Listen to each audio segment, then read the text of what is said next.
ಈಗ ಧೈರ್ಯ ಕ್ಯಾನ್ಸರ್ ಅನ್ನೋ ವರ್ಡ್ನ ನಾನು ಯೂಸ್ ಮಾಡ್ತಾ ಇದ್ದೀನಿ. ಅಲ್ಲಿವರೆಗೂ ನಾನು ಆ ಹೆಸರೇ ಹೇಳಲಿಲ್ಲ, ಅಲ್ಲಿ ನನ್ನ ಕೈಲಿ ಹೇಳೋಕ್ಕೆ ಆಗ್ತಾ ಇರಲಿಲ್ಲ. ಅಪ್ಪಾಜಿ ಆಗಲಿ ಅಮ್ಮ ಆಗಲಿ ಬೇರೆಯವರಾಗಲಿ ನಂಗೆ ಯಾರು ಈ ಥರ ಇರಬೇಕು ಹೀಗೆ ಮಾಡಬೇಕಂತ ಹೇಳಲಿಲ್ಲ. ಈ ವಿಷಯದಲ್ಲಿ ಅವ್ರ ಒಳಗಿದ್ದ ಸ್ಥೈರ್ಯ ಅವರನ್ನು ಕಾಪಾಡ್ತು. ವಿ ವರ್ ದೇರ್, ನಾನಿದ್ದೆ, ನೀವಿದ್ದೆ, ಫ್ರೆಂಡ್ಸ್ ಇದ್ದರು, ಎಲ್ಲರೂ ಇದ್ದರು. ಆಮೇಲೆ ನಮ್ಮನ್ನ ಮೀಟ್ ಮಾಡದೇ ಇರೋ ಲಕ್ಷಾಂತರ ಜನ ಅವರಿಗೋಸ್ಕರ ಪ್ರೇ ಮಾಡಿದೆ. ಬೇರೆ ನಾನಾಗೇ ಇರಲಿಲ್ಲ ಗಣಪತಿಯವರೇ, ನಿಜ ಹೇಳ್ಬಿಡ್ತೀನಿ. ಅದು ನನಗೆ ಆ ಧೈರ್ಯಗಿರಿ ಅವತ್ತು ಐ ಜಸ್ಟ್ ಲಾಸ್ಟ್ ಎವ್ರಿಥಿಂಗ್. ಅಂದರೆ ಅವ್ರು ಚೆನ್ನಾಗಾಗಿ ಬರ್ತಾರಂತ ಗೊತ್ತಿತ್ತು ನಮಗೆ. But that he's going through that ಇದೆಲ್ಲ, ಆ time was very difficult.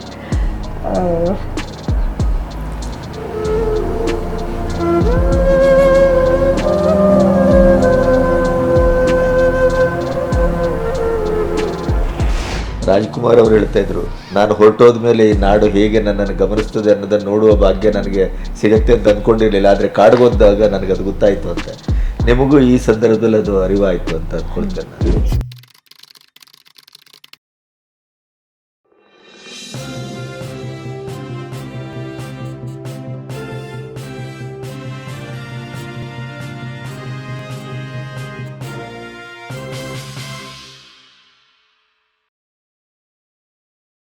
Geethamma, ನೀವು ಅಮೆರಿಕಕ್ಕೆ ಹೋಗಬೇಕು ಅಂತ ನಿರ್ಧಾರ ಹೇಗೆ? ನಾವಾಗೆ ತಗೊಳ್ಳಿಲ್ಲ ಗಣಪತಿಯವರು.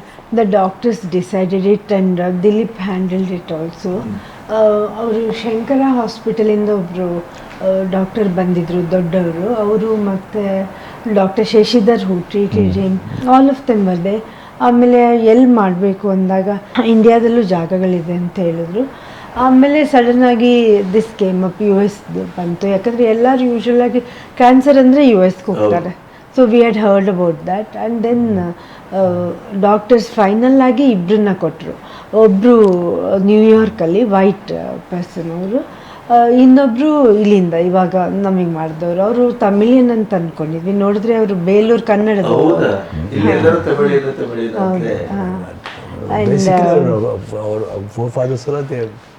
migrated Avaga. Then he studied in Madras Medical College. But he is married to a Malaysian Southi ಅಂತ ಅವ್ರ ಹೆಸರು, ವೈಫ್ ಹೆಸರು. ಅವರು anaesthetic doctor. It was nice, ನಂಬಿಕೆ ಇತ್ತು. ಟಿಲ್ ದೆನ್ ಆಮೇಲೆ ಅದಾದ್ಮೇಲೆ ಒಳ್ಳೆ ದಿವಸನೂ ಸ್ವಲ್ಪ ಎಲ್ಲರೂ ಎಲ್ಲರೂ ಶಿವಣ್ಣ ಹತ್ಬಿಟ್ರು ಅಂತ ಬಹಳಷ್ಟು. ಆ್ಯಂಡ್ ಅಲ್ಲಿ ಹೋದಾಗ little flight question, journey was quite smooth. But ಅಲ್ಲಿ but after entering Miami enter ಆಗಿ ಆ ಹಾಸ್ಪಿಟಲ್ ಪಾಸ್ ಮಾಡಬೇಕಾದ್ರೆ ದಟ್ ಅದೇನೋ ಗೊತ್ತಿಲ್ಲ, ಒಂದು ಬ್ಲೂಮ್ ಥರ I felt like something is good about this hospital. ಅಂದರೆ it was, I don't know, ಅದು ಒಂದು ದೇವಸ್ಥಾನದ ಥರ ಕಾಣ್ತು ನನಗೆ. ಸ್ವಲ್ಪ ಒಂದು ಕಾನ್ಫಿಡೆನ್ಶಿಪ್ ಬೆಳೀತು. ಇದು ಗೀತಮ್ಮ ಹೋಗುವ ಪ್ರಯಾಣ ಮತ್ತು ಆಸ್ಪತ್ರೆ ಅಲ್ಲಿ ಹೋದ ಆ ಕ್ಷಣಗಳೆಲ್ಲ ಹೇಗೆ? ಪ್ರಯಾಣದಲ್ಲಿ ನಾವೇನು ಈ ವಿಷಯ ಎಲ್ಲ ಮಾತಾಡೋದಾಗಲಿ ಜನರಲ್ ಆಗಿದ್ವಿ ಅಷ್ಟೇ. ಅಲ್ಲಿ ನಮಗಿನ್ನ ಮುಂಚೆ ಒಂದು ದಿವಸ ನಿವಿ ಫ್ರೆಂಡ್ ಪ್ರಶಾಂತ್ ಅಂತ ಅವ್ರು ಹೋಗಿದ್ರು. ಪಾಪ ಹುಡುಗ ಮದುವೆ ಆಗಿ 1 ತಿಂಗಳಾಗಿತ್ತು ಅಷ್ಟೇ. He came in stayed with us for Nivi friend ಅವರು. ಅವರು ವೈಫ್ಗೆ ವೀಸಾ ಇರಲಿಲ್ಲ, ಸೊ ಅವರಷ್ಟೇ ಬಂದರು. ಅಲ್ಲಿ ಹಿಂದಿನ ದಿವಸ ಬಂದರು. ಆಮೇಲೆ ಮಧು ಫ್ರೆಂಡ್ಸ್ ಮೊದಲೇ ಹೋಗ್ಬಿಟ್ಟು ಅಲ್ಲೆಲ್ಲ ಅರೇಂಜ್ಮೆಂಟ್ಸು ಅದೆಲ್ಲ ಮಾಡಿದರು ಅಲ್ಲಿ.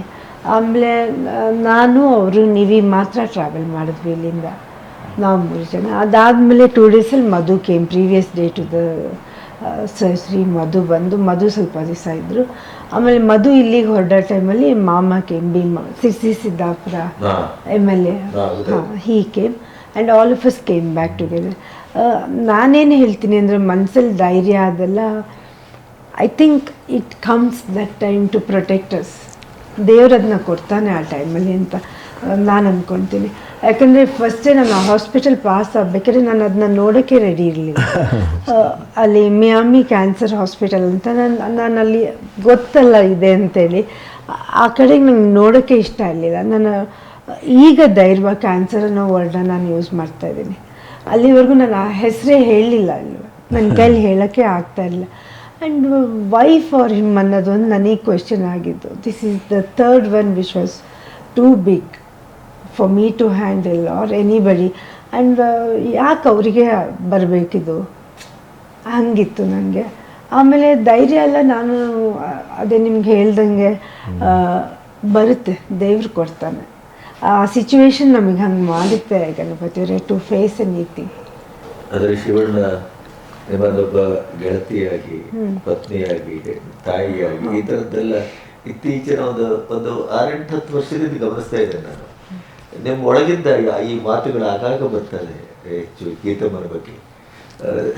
ನೀವು ಅದನ್ನು ಹೇಗೆ ಸ್ವೀಕರಿಸ್ತೀರಿ? No, I think I am blessed ಅಷ್ಟೇ. I am blessed. ನಾನು ಬಂದಿದ್ದ ಮನೆಯಿಂದನೂ ಅಷ್ಟೇ ನಮಗೆ ಬೆಳೆಸಿದ ರೀತಿ, ನೀನು ಹೆಣ್ಣು ಹುಡುಗಿ ಕೂತ್ಕೊ ಅಂತ ನೀನು ಮಾತಾಡಬೇಡ ಆ ಥರದ್ದು it was. We were never treated they. My father use to come, ಏನಾದ್ರು ಡಿಸಿಷನ್ಸ್ ಇದ್ದಾಗ he would tell us and then go and give it. ತುಂಬ ಇಂಪಾರ್ಟೆಂಟ್ ಮ್ಯಾಟರ್ಸ್ನ ಮಾಮ ಹಂಗೆ ಮಾಡ್ತಾಯಿದ್ರು. ಆಮೇಲೆ ಎಲ್ಲರೂ ಸಿಂಪಲ್ ಅಲ್ಲೂ. ಈ ಬಂದ ಮನೇಲಿ ಇದು ಯೂನಿವರ್ಸಿಟಿ, ಇದು ಇಲ್ಲಿ ಯಾರು ಅಪ್ಪಾಜಿ ಆಗಲಿ ಅಮ್ಮ ಆಗಲಿ ಬೇರೆಯವರಾಗಲಿ ನಂಗೆ ಯಾರು ಈ ಥರ ಇರಬೇಕು ಹಿಂಗೆ ಮಾಡಬೇಕಂತ ಹೇಳಿಲ್ಲ. I continued that here. ಇವಾಗ ನಾನು ನನ್ನ ಮಕ್ಳಿಗಿಬ್ರಿಗೂ ಇವಾಗ ಅವರು ಟೀನೇಜರ್ಸ್ ಆಗಿದ್ದಾಗ ಕೆಲವರು ಅವ್ರದ್ದು ಫೋನ್ ಚೆಕ್ ಮಾಡೋದು, ಎಲ್ಲಿ ಹೋಗ್ತಾರೆ, I never done it till today.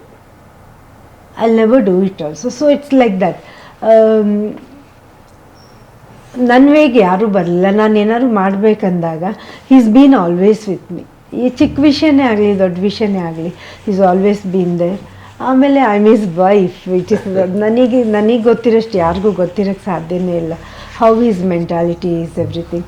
ಈ ವಿಷಯದಲ್ಲಿ ಅವ್ರ ಒಳಗಿದ್ದ ಸ್ಥೈರ್ಯ ಅವರನ್ನು ಕಾಪಾಡ್ತು. We were there. ನಾನಿದ್ದೆ, ನೀವಿದ್ದೆ, ಫ್ರೆಂಡ್ಸ್ ಇದ್ದರು, ಎಲ್ಲರೂ ಇದ್ದರು. ಆಮೇಲೆ ನಮ್ಮನ್ನ ಮೀಟ್ ಮಾಡದೇ ಇರೋ ಲಕ್ಷಾಂತರ ಜನ ಅವರಿಗೋಸ್ಕರ ಪ್ರೇ ಮಾಡಿದ್ರು. ಆಮೇಲೆ ಅವ್ರ ಫ್ಯಾನ್ಸ್ ಕೆಲವ್ರಂತೂ ಅದು ಬಂದು ಅವ್ರ ಕಾಲೆಲ್ಲ ಮುಟ್ಟಿ, ಅಕ್ಕ ನೀವು ಹೆಂಗೆ ಕರ್ಕೊಂಡು ಹೋಗಿದ್ರಿ ಹಾಗೆ ಕರ್ಕೊಂಬಂದಿರ ಅಣ್ಣನ ಅಂತ. ನಾನು ಹೇಳಿದೆ ಡಾಕ್ಟರ್ಸ್ ಮಾಡಿದ್ದು ನಾನಲ್ಲ ಅಂತ. ಸೊ ಅದಕ್ಕೆ ಅವ್ರದ್ದೊಂದು ಮಾತುಕತೆ ಅದಕ್ಕೆ. ಸೊ ಇಟ್ ವಾಸ್ ಒಂಥರ ದಿಸ್ ವಾಸ್ ಆ ಎರಡು ಸಿಚುವೇಶನ್ಗಿಂತ ದಿಸ್ ವಾಸ್ ವೆರಿ ಒಂಥರ ಬೇರೆ ಥರ ಇತ್ತು. ಬೇರೆ ಥರ ಇತ್ತು. ಅವ್ರು ತಗೊಂಡಿದ್ದ ರೀತಿ ಇದೆಯಲ್ಲ ಅದು ಹೆಲ್ಪ್ ಮಾಡ್ತು. And if is walking there, ಅಲ್ಲೆಲ್ಲ ನರ್ಸ್ ಸ್ಟೇಷನಲ್ಲೆಲ್ಲ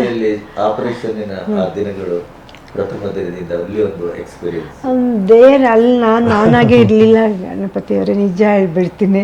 ಅದು ನನಗೆ ಆ ಧೈರ್ಯ ಅವತ್ತು ಐ ಜಸ್ಟ್ ಲಾಸ್ಟ್ ಎವ್ರಿಥಿಂಗ್. ಅಂದರೆ ಅವ್ರು ಚೆನ್ನಾಗಾಗಿ ಬರ್ತಾರಂತ ಗೊತ್ತಿತ್ತು ನಮಗೆ. But that he's going through that ಇದೆಲ್ಲ, ಆ ಟೈಮ್ ವಾಸ್ ವೆರಿ ಡಿಫಿಕಲ್ಟ್.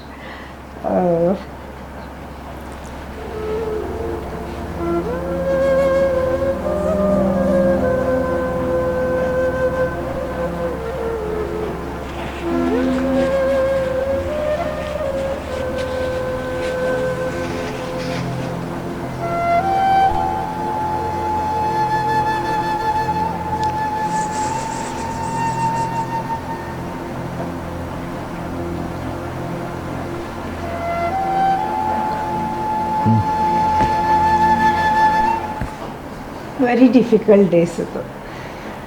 ಮುಂಚಿನ ದಿನಗಳು ಅದು ಅವತ್ತು.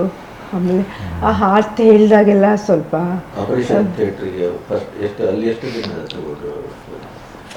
ಹೋದ ತಕ್ಷಣ ಇಲ್ಲ, 20th ವಾಸ್ ಚೆಕ್ ಮಾಡಿದ್ರು ಅವತ್ತು. 19th one day was free and 21st was we had dinner in doctors house. Saturday Sunday they don't work there. So ಅವ್ರ ಮೇಲೆ ಊಟಕ್ಕೆ ಹೋಗಿದ್ದು. 22nd was free. 23rd ಅವತ್ತು before I should get prepared, they prepared me ಅಲ್ವಾ, that one. And evening next day morning, early morning 5 o'clock ರೆಡಿಯಾಗಿ we went to the by 5:30. ನಾನು ಹೋಗಿ change my dress and everything. And first ಬಂದಾದ್ಮೇಲೆ injection ಅನ್ನು ಕೊಟ್ಟರು. ಹೌದು, ಅದಾದ್ಮೇಲೆ ಅಷ್ಟೇ ಗೊತ್ತಿರೋದು ನಂಗೆ. ಅದಾದ್ಮೇಲೆ ಎಷ್ಟು ಅವರ್ ಆಯಿತು ಅದು? Actually the whole surgery was 4.5 hours. And 4.5 hours ಆದಮೇಲೆ ಇನ್ನು they got him to this one ICU ಇದಕ್ಕೆ. ಅದಕ್ಕಿಂತ ಮುಂಚೆ that what room it is called they keep Recovery room. Recovery room ಅಲ್ಲಿ ಇಟ್ಕೊಂಡು ನಾನು ಅಲ್ಲೇ ಹೋಗಿದ್ದು. ಅದೇ ಟೈಮಲ್ಲೇ ಕಾರ್ಡಿಯೋ ಟೀಮ್ನ ಮೀಟ್ ಮಾಡಿದ್ದಲ್ಲ. ಅದೇ ಕಾರ್ಡಿಯೋದೊಂದು that's cared my life out. ಅಲ್ಲಿ ಆಪರೇಷನ್ ಎಲ್ಲ ಚೆನ್ನಾಗಾಯ್ತು. ಎಲ್ಲ ಆಪ್ರೇಷನ್ ಚೆನ್ನಾಗಾಗಿ ಅವ್ರನ್ನ ಕರ್ಕೊಂಡು ಬಂದಾಯಿತು. ಡಾಕ್ಟರ್ಸ್ ಬಂದು ಇನ್ಫಾರ್ಮು ಮಾಡಾಯಿತು. ಮತ್ತೆ 10 ಮಿನಿಟ್ಸಲ್ಲಿ ಬಂದರು ಅವರು. ಬಂದು ಇವ್ರನ್ನ ನೋಡಕ್ಕೆ ಕರ್ಕೊಂಡು ಹೋಗ್ಬೇಕಿತ್ತು ನಮ್ಮನ್ನ. So we went, that is the time the cardio team came. ಅದನ್ನು ಸ್ವಲ್ಪ ಹೇಳಿ. ಕಾರ್ಡಿಯೋ ಟೀಮ್ನವರು ಬಂದ್ಬಿಟ್ಟು ಅವರು ದೇವರ್ ದೇರ್, ಬಟ್ ಈ ಡಾಕ್ಟರೇ ಮಾತಾಡಿದ್ದಲ್ಲ. ಅವ್ರು ಹೇಳಿದ್ರು ದಿಸ್ ಇಸ್ ಏನು ಅದು ಹೆಸರೇ ಬರ್ತಾ ಇಲ್ಲ ನನಗೆ. ಅದು ಎಲಿವೇಟ್ ಆಗಿರೋದ್ರಿಂದ it is going to be it's about the heart. So that is why the team is here ಅಂತ. ಆಮೇಲೆ ಟೀಮ್ನವರು ಎಕ್ಸ್ಪ್ಲೈನ್ ಮಾಡಿದ್ರು ಹಿಂಗಿದೆ ಅಂತ. ನನಗೆ ಬಾಯಿಂದ ಮಾತೇ ಬರ್ತಾ ಇಲ್ಲ. Because it just got him out of 4.5 hours of surgery. And ಬ್ಯಾಂಗ್ಳೂರಲ್ಲಿ ಇಲ್ಲಿ ಹೋಗೋಕ್ಕಿಂತ ಮುಂಚೆ all the test were done from here. Everything was normal. Liver function, kidney, everything was normal. ಇದೇನು ಹೊಸದಂತ ನಂಗೆ ಬಾಯಲ್ಲಿ ಮಾತೇ ಬರಲಿಲ್ಲ. Nivedita she went, she came, she held my hand and she said it's okay mummy, 1 minute ಅಂದ್ಬಿಟ್ಟು she asked them, is something happening or happen, tell us truly. ಹಾಂ.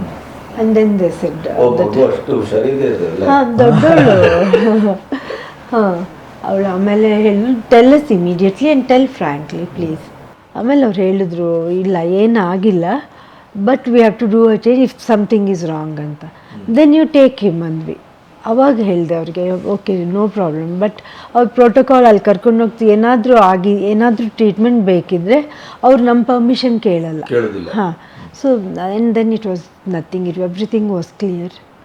But ಅವತ್ತೇ ಇದಕ್ಕೆ ರೂಮಿಗೆ ICUಗೆ ಹಾಕ್ತೀವಿ ಎಂದಿದ್ರು, ಕರ್ಕೊಂಬರ್ತೀವಿ ಎಂದಿದ್ರು. ಕರ್ಕೊಂಡು ಬಂದರು. ಸಾಯಂಕಾಲ ರೂಮಿಗೆ ಕಳಿಸ್ತೀವಿ, ಅದನ್ನು ಮಾತ್ರ ಅವ್ರು ಮಾಡಲಿಲ್ಲ. ದೇ ಸೆಡ್ ಎವ್ರಿಥಿಂಗ್ ಅಂಡರ್ ಇದು ಇದನ್ನು ಅಬ್ಸರ್ವೇಷನಿಗೆ ಬೇಕು ಅಂತ ಹೇಳ್ಬಿಟ್ಟು we were in the ICU for about 4 days I think. ಆಮೇಲೆ ಒಂದು 2 days ರೂಮಲ್ಲಿ, 6 days all together I think. 3 days ಹಾಂ ICU. Thursday, Tuesday, Wednesday, Thursday. Friday afternoon we came to, Friday evening we came to room. Saturday, Sunday. Monday we got. ನೀವು operation ಆದ first walking start ಮಾಡಿದ್ದು ಇದೆಲ್ಲ ಅದು ಅವತ್ತೇನೆ ಆಗಿ next day ಬಂದ್ಬಿಟ್ಟು I just got up and I was able to sit in chair. ಅದಾದಮೇಲೆ ಒಂದು ರೌಂಡು ವಿತ್ ಸಪೋರ್ಟ್ 2-3 rounds ಮಾಡ್ಬೋದು. ಫಸ್ಟ್ ಟೈಮು ಲಿಟಲ್ ಗಿಡ್ನೆಸ್ ಇತ್ತು. ಅದಾದಮೇಲೆ next day it was without support ಇಷ್ಟು ರೆಗ್ಯುಲರ್. ಅದು ಇಟ್ ಬಿಕೇಮ್ ಹ್ಯಾಬಿಟ್ ಥರ ಆಗುತ್ತೆ. I use to walk more. But second ಡೇನೇ ಭಾಳ ಹೆಚ್ಚು ವಾಕ್ ಮಾಡಿದ್ರೆ ಅಂತ ಹೇಳ್ತಾರೆ. ಸ್ವಲ್ಪ ವಾಕ್ ಮಾಡಿ ಸ್ವಲ್ಪ ಟಯರ್ಡ್ ಆಯ್ತು. First time I have got up after little tired ಆಗುತ್ತೆ, but I was able to manage. ಅದಾದಮೇಲೆ when I came to the room walking ಜಾಸ್ತಿ ಆಯಿತು. ಅವ್ರನ್ನ ಕೂರಕ್ಕೆ ಕೊಡ್ತಾ ಇಲ್ಲ, ಬೋರ್ ಆಗ್ತದೆ ಅಂದರೆ ವಾಕಿಂಗ್ ಹೋಗ್ಬೇಕು. Sunday, Monday, Saturday, Sunday it was lot of walks. Monday discharge ಆಗ್ತಾಯಿದ್ರು ಬೆಳಗ್ಗೆ, ಅವತ್ತು ಲಾಟ್ ಆಫ್ ವಾಕ್ಸ್ ಆಗಿ ಈವ್ನಿಂಗ್ ಮೇಲೆ ಒಂದು 4:30 ಗಾಟ್ ಡಿಸ್ಚಾರ್ಜ್. ಅಲ್ಲಿ ನರ್ಸಸ್ ಸ್ಟೇಷನ್ ಇದೆ, 2 ಇದೆ. ಅವ್ರು ಫುಲ್ ರೌಂಡ್ ಬರೋಕ್ಕೆ ಶುರು ಮಾಡಿದ್ರು. Days to clap every time he came. ಯಾಕಂದರೆ ಯಾರು ಮಾಡಲ್ಲ ಅಂತೆ ಅಷ್ಟು ಫಾಸ್ಟಾಗಿ. So second day is going 2 rounds ಹಾಗೆ ಹೆಲ್ಪ್ ತೊಗೊಳ್ತಾ ಇದ್ರು. ಹಾಗೆ ಬಿಟ್ಟರು, ಅವ್ರಾಗೆ ಮಾಡೋಕ್ಕೆ ಶುರು ಮಾಡಿದ್ರು. ಆಮೇಲೆ ನಾಟ್ ಟ್ರಬ್ಲಿಂಗ್ ಎನಿಬಡಿ. ಆಮೇಲೆ they go on calling the nurses ಅಲ್ಲ ಇವ್ರು ಹಂಗೆ ಯಾವತ್ತೂ ಮಾಡ್ತಾ ಇರಲಿಲ್ಲ. When it is very necessary I would call. So ದೇವರ್ ಆಲ್, ಅವ್ರನ್ನೆಲ್ಲ ನಾವು ಏನು ನೋಡಿರ್ತೀವ, ಬಟ್ ದೇವರ್ ಆಲ್ ತುಂಬ ಒಳ್ಳೆ ಜನ ಅಲ್ಲಿ. ಅಲ್ಲಿ ಟ್ರೀಟ್ಮೆಂಟ್ ಎಲ್ಲ ತುಂಬ ಹಾಸ್ಪಿಟಲ್ ಎಲ್ಲ ಭಾಳ ನೈಸ್ ಟ್ರೀಟ್ಮೆಂಟ್, ತುಂಬ ಚೆನ್ನಾಗಿತ್ತು. It was very good overall. ಇದನ್ನೇ ನಾವು ಒಂದು ಅನುಭವ ಆಯಿತು. ಅಂದರೆ ಯಾಕೆ ಬೇಕು ಅಂತ ಹೇಳ್ತೀವಿ, ಬಟ್ ಬೇಕು ಅಂತ ಬಂದಾಗ ಮಾಡಿಸ್ಕೊಳ್ಳೇಬೇಕಾಗುತ್ತೆ. ಅದು ಬಿಟ್ಟು ನನಗೊಂದು it was a great experience going through all this walking style. ಇದು ತಿರ್ಗಾ ವಾಪಸ್ ಇರ್ಬೋದು. ದೆನ್ ಅದಾದಮೇಲೆ removing of tubes every week ಒಂದು ಟ್ಯೂಬ್ ಹೋಯ್ತಾ after that everything was gone 15th January 15th ಆದಮೇಲೆ ತಿರ್ಗಾ ಇನ್ನೊಂದು 8 ದಿನ ಅದನ್ನು I have to waited 8 days ಇದೆ ಓಡಬೇಕು ಇಂಡಿಯಾಗೆ. ಆ ಒಂದು tension. But we use to go out. ನಮ್ಮ 19th ಒಂದು ಫಂಕ್ಷನ್ ಬೇರೆ ಇತ್ತು, ನಮ್ಮ 20th ಕನ್ನಡ ಸಂಘದವ್ರದ್ದು. ಅದೊಂದು ದೇವಸ್ಥಾನ ಕರ್ಕೊಂಡು ಹೋಗಿದ್ರು ಡಾಕ್ಟ್ರು. ಅಲ್ಲಿ ಕನ್ನಡ ಸಂಘದ ಇದಕ್ಕೆ ಹೋದಾಗ first time he was meeting hour people operation ಆದ್ಮೇಲೆ. ಸೊ ಸ್ವಲ್ಪ ಅವ್ರಿಗೆ ತುಂಬ sensitive, he became emotional. The people also got emotional. Everybody pin drop silence. Everybody is wiping their tears. ನಂಗೆ ಅವ್ರನ್ನೆಲ್ಲ ನೋಡ್ಬಿಟ್ಟು ನನಗೆ ತುಂಬಾ ದುಃಖ ಆಯ್ತು. ಯಾಕಂದರೆ ನಮ್ಗೆ ಅವ್ರು ಯಾರು ಗೊತ್ತಿರೋರಲ್ಲ. ಇವ್ರೂ ಸ್ಕ್ರೀನಲ್ಲಿ ನೋಡಿದ್ದಾರೆ ಹೊರತು ಫಸ್ಟ್ ಟೈಮ್ ಮೀಟ್ ಮಾಡ್ತಾ ಇದ್ದಾರೆ. That was touching for me actually. ತುಂಬ ಟಚಿಂಗ್ ಅದು. It was very emotional. And ಅಲ್ಲಿ ಹಾಡು ಹೇಳಿದ್ರು, 3 ಹಾಡು ಹೇಳಿದ್ರು ಅವತ್ತು. ಸೊ ಈ ಹೋಗುವ ಪೂರ್ವದಲ್ಲಿ ಈಗ ಬಂದು ನಮ್ಮೊಟ್ಟಿಗೆ ಮಾತಾಡ್ತಾ ಇರುವಂಥ ಈ ಕ್ಷಣಗಳಲ್ಲಿ ಈಗಾಗಲೇ ಸಿದ್ದರಾಮಯ್ಯನವರು, ಇಂಡಸ್ಟ್ರಿಯವರು ಎಲ್ಲರೂ ಬರ್ತಾ ಇದ್ದಾರೆ. ನಿಮ್ಗೆ ಏನು ಅನ್ನಿಸ್ತದೆ? ಐ ಥಿಂಕ್ ದಟ್ ಅಫೆಕ್ಷನ್, ಅದೇ ಎಷ್ಟು ಮಟ್ಟಿಗೆ ಪ್ರೀತಿ ಸಿಗ್ತಾ ಇದೆ. How is it possible? ಅಂದರೆ ಬಹುಶಃ ನಿಮ್ಮ ಕುಟುಂಬದಲ್ಲಿ 2ನೇ ಉದಾಹರಣೆ ಇದು. ರಾಜ್ಕುಮಾರ್ ಅವರು ಹೇಳ್ತಾ ಇದ್ರು, ನಾನು ಹೊರಟೋದ ಮೇಲೆ ಈ ನಾಡು ಹೇಗೆ ನನ್ನನ್ನು ಗಮನಿಸ್ತದೆ ಅನ್ನೋದನ್ನು ನೋಡುವ ಭಾಗ್ಯ ನನಗೆ ಸಿಗತ್ತೆ ಅಂತ ಅಂದ್ಕೊಂಡಿರಲಿಲ್ಲ, ಆದರೆ ಕಾಡ್ಗೋದಾಗ ನನಗೆ ಅದು ಗೊತ್ತಾಯಿತು ಅಂತ. ನಿಮಗೂ ಈ ಸಂದರ್ಭದಲ್ಲಿ ಅದು ಅರಿವಾಯಿತು ಅಂತ ಅಂದ್ಕೊಳ್ತೇನೆ ನಾನು. 100%. It was more like real life, coming back.